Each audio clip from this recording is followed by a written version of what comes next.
नमस्कार साथियों, आज एक बहुत ही महत्वपूर्ण टॉपिक को लेकर फिर से मैं आप लोगों के सामने उपस्थित हूँ। साथियों, आज का जो मेरा टॉपिक है उत्तराखंड के अंदर नर्सिंग भर्ती प्रक्रिया को लेकर है। वैसे तो ये सभी भर्ती प्रक्रियाओं में लागू होता है, लेकिन मैं नर्सिंग भर्ती प्रक्रिया इसलिए कह रहा हूँ क्योंकि अभी हमारा जो है नर्सिंग भर्ती प्रक्रिया चल रही है। इसको लेकर मैं इसलिए बात कर रहा हूँ क्योंकि ये हमारे प्रोफेशन से रिलेटेड है, तो इसलिए मैं इस टॉपिक पर बात कर रहा हूँ। जैसा कि आप सभी जानते हैं कि हमारी जो मुख्य सचिव है राधा रतूड़ी जी ने, उस राधा रतूड़ी जी ने जो है आर्थिक रूप से कमजोर के जो प्रमाण पत्र बने हुए हैं उनके जांच के आदेश दे दिए हैं। ये मैंने अपनी पिछली वीडियो में भी इस बात को बताया था कि मुख्य सचिव राधा रतूड़ी जी ने जांच के आदेश दे दिए हैं कि ईडब्ल्यूएस सर्टिफिकेट की जांच हो और जो भी गलत पाए जाते हैं उन पर कार्यवाही हो। तो पहले तो मैं क्लियर करना चाहता हूं, जो जांच होगी वो उत्तराखंड के अंदर जितने भी ईडब्ल्यूएस सर्टिफिकेट बने होंगे, चाहे उनकी नौकरी लग चुकी है या नहीं लगी है, चाहे वो नर्सिंग प्रोफेशन में या किसी भी प्रोफेशन में है, सबकी जांच होगी।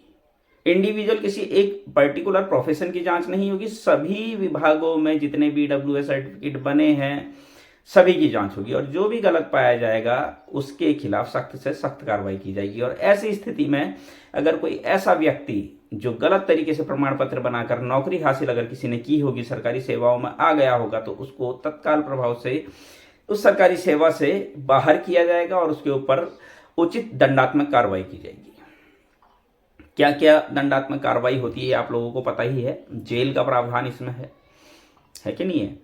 तो साथियों, जो मैं कुछ कमेंट देख रहा था जिसमें लोग कह रहे थे, एक हिमांशु कुमार करके कोई शख्स है, वो कह रहे थे कि बबलू भाई सिर्फ एक ही विभाग में थोड़ी ना होगी, सभी में होगी।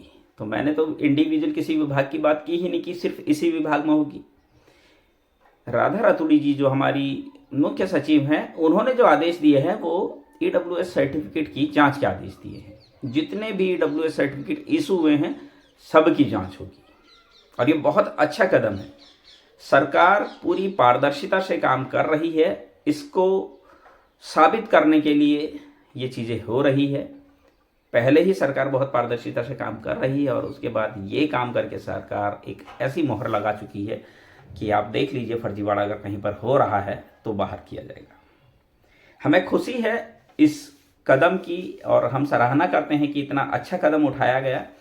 अब ऐसी स्थिति में बहुत सारे लोग ये भी सवाल कर रहे थे कि फर्जी ईडब्ल्यूएस की तो जांच हो रही है, अच्छी बात है, होनी भी चाहिए, लेकिन जो अदर स्टेट के कैंडिडेट हैं जो फर्जी तरीके से इस भर्ती प्रक्रिया में घुस गए हैं उनकी जांच आखिर कब होगी। बहुत अच्छा सवाल है साथियों।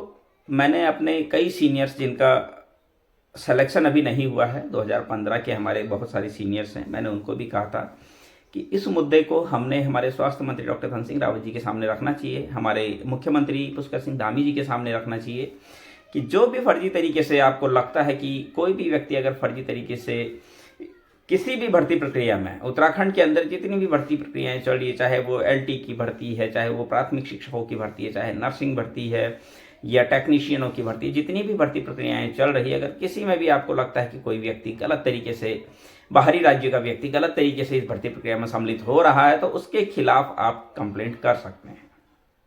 सबसे पहले तो आप संबंधित जिलाधिकारी को कंप्लेंट करेंगे, उसके बाद संबंधित विभाग को कंप्लेंट करेंगे। अब तो हमारे लिए और अच्छा हो गया है, हम हमारी जो मुख्य सचिव हैं राधा रतूड़ी मैम, उनको भी हम कंप्लेंट कर सकते हैं, करनी भी चाहिए।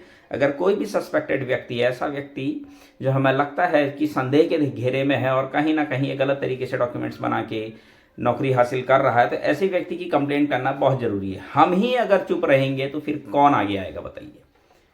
हमारे राज्य में आकर गलत तरीके से अगर कोई डॉक्यूमेंट्स बनाकर हमारी नौकरियां छीन रहा है तो हमें आगे आना होगा। मुझे अच्छा लगा कि लोग इस टॉपिक पर बात कर रहे हैं, लेकिन इस टॉपिक पर सिर्फ बात ही नहीं करनी है, हमने उन लोगों की कंप्लेंट भी करनी है। जैसे अभी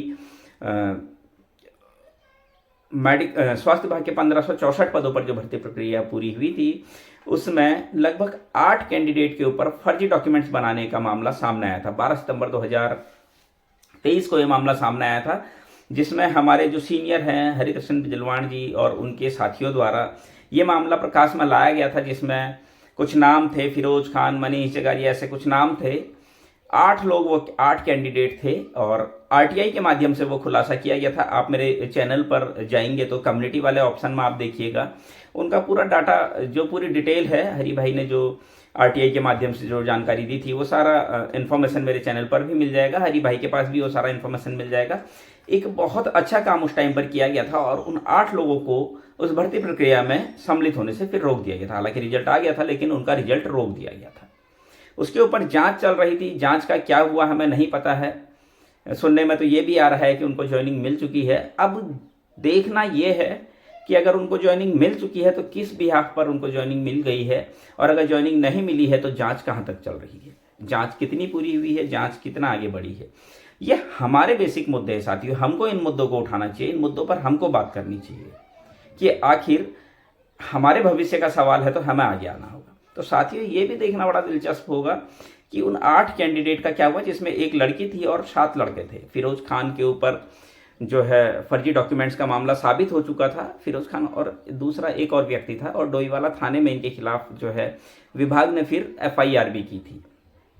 तो उसके बाद क्या कार्रवाई हुई, ये जानना हमारे लिए बहुत ज़रूरी है। और ऐसे कितने, न जाने कितने लोग और होंगे जो हमारी नज़रों से हो सकता है बच रहे हो। मैं नहीं कह रहा हूँ कि होंगे, हो सकते हैं, ऐसा संदेह है, मैं ये नहीं कह रहा हूँ कि होंगे ही, लेकिन बहुत सारे लोगों की कंप्लेंट आई थी। उड़ीसा के कुछ कैंडिडेट की कंप्लेंट आई थी।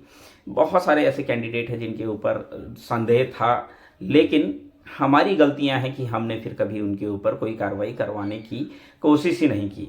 जैसे वो 8 कैंडिडेट हैं जिनके बारे में सुना गया था कि हाँ उनको अब जो है ज्वाइनिंग मिल गई है, तो उनके डॉक्यूमेंट्स को कोर्ट में चैलेंज क्यों नहीं किया गया। मैं तो 10 बात की एक बात कह रहा हूँ, आरटीआई, हमारे पास जो आधार है वो आरटीआई है। उस आरटीआई के माध्यम से हम कोर्ट जा सकते थे, कोर्ट में हम उनके डॉक्यूमेंट्स को चैलेंज कर सकते थे। हो सकता है वो फर्जी हो सकता है वो फर्जी ना हो, लेकिन कोर्ट इस चीज़ को क्लियर कर देता। विभाग की जांच तो चल ही रही है, अच्छी बात है, विभाग जांच कर रहा है, बहुत अच्छी बात है, लेकिन हमें कोर्ट का सहारा भी यहाँ पर लेना चाहिए था। जिस तरीके से सुनने में आ रहा है कि वो भी कोर्ट के माध्यम से ही ज्वाइनिंग ले चुके हैं, हमें भी कोर्ट के माध्यम से उनके डॉक्यूमेंट्स को चैलेंज करना चाहिए था। लेकिन हमारी जो सबसे बड़ी कमजोरी है वो क्या है कि हम दूसरे के भरोसे बैठे रहते हैं। हम सोचते हैं कि फला आदमी करेगा, मैं क्यों करूं, मेरा नंबर तो तब आएगा जब फला आदमी जो है काम करेगा। लोग अपनी नौकरी के लिए खुद घर से नहीं निकलना चाहते। लोग क्या सोच रहे हैं कि भाई अगला आदमी काम कर दे, अगला आदमी शिकायत भी कर दे, अगला आदमी आंदोलन भी कर दे, धरने भी दे दे, ज्ञापन भी दे दे, मंत्री जी के चक्कर भी लगा ले, और मैं अपने घर में बैठ के व्हाट्सअप खेलता रहूँ, मैं अपनी 8-10 हज़ार की ड्यूटी करता रहूँ और अगला आदमी मेरे लिए चक्कर काटता रहे। तो ऐसा नहीं होता है। खुद से समझना होगा, खुद से आपको आगे आना होगा, खुद से आपको घर से निकलना होगा, खुद से अपने काम का हर्जा करना होगा, अपने जेब से पैसा निकालना होगा। ये सभी कुछ करना होता है, तब जाकर कहीं सरकारी नौकरी लगती है, जब जद्दोजहद करते हैं। ऐसे ही सरकारी नौकरी नहीं लग जाती है, बहुत पापड़ बेलने पड़ते हैं। तो आप लोगों को एक ही बात कहूँगा कि फर्जी डॉक्यूमेंट्स वाला मुद्दा की गलत तरीके से जो अदर स्टेट के कैंडिडेट है, बहुत अच्छा मुद्दा है, इस मुद्दे को उठाना चाहिए। इस मुद्दे में सिर्फ मैं आपको एक चीज़ और बताना चाहूँगा कि सिर्फ बॉयज़ ही नहीं है, इसमें बहुत सारी लड़कियाँ भी है जो अदर स्टेट की हैं। तो लड़कों को और लड़कियों को सबको मिलकर इस मुद्दे को उठाना चाहिए। बहुत बड़ा मुद्दा है और उत्तराखंड के लोगों के लिए बहुत ज़रूरी मुद्दा है। साथियों, ऐसे मुद्दे अगर हम उठाएंगे तो कहीं ना कहीं हमारे लिए और हमारे आने वाली पीढ़ियों के लिए बहुत कारगर सिद्ध होंगे। इन मुद्दों पर हमें बात करनी चाहिए, इन मुद्दों को हमें आगे लाना चाहिए, इन मुद्दों पर हमें कार्रवाई करनी चाहिए। अगर इन मुद्दों पर हम कार्रवाई करते हैं तो निश्चित तौर पर मैं आपको इस चीज़ का यकीन दिला रहा हूं कि हम सरकारी सेवाओं में बहुत जल्द आएंगे। लेकिन अगर हम इन मुद्दों को अनदेखा करते हैं और सोचते हैं कि यार मेरी किस्मत में होगी तो सरकारी नौकरी लग जाएगी, तो किस्मत के भरोसे बैठना बेवकूफ़ी है। जब तक हम कर्म नहीं करेंगे तब तक किस्मत भी साथ नहीं देगी। आप लोगों से यही उम्मीद कर रहा हूँ, आप चीज़ों को समझिए। कहीं पर अगर आपको मेरी हेल्प की ज़रूरत होती है, आप मुझे कॉल कर सकते हैं। फिर से आपको एक ही चीज़ बता रहा हूँ, मुद्दों को समझना, उसके बाद उन मुद्दों पर काम करना, ये बहुत ज़रूरी है। सिर्फ घर में बैठ के ग्रुप खेलने से कुछ नहीं होगा। इस चीज़ को याद रखिए, हमें घर से निकलना होगा। उम्मीद करता हूँ साथियों आपको मेरी आज की जानकारी पसंद आई होगी। आगे भी मैं इसी तरह की जानकारी आप लोगों के लिए लेकर आता रहूँगा। तब तक के लिए धन्यवाद।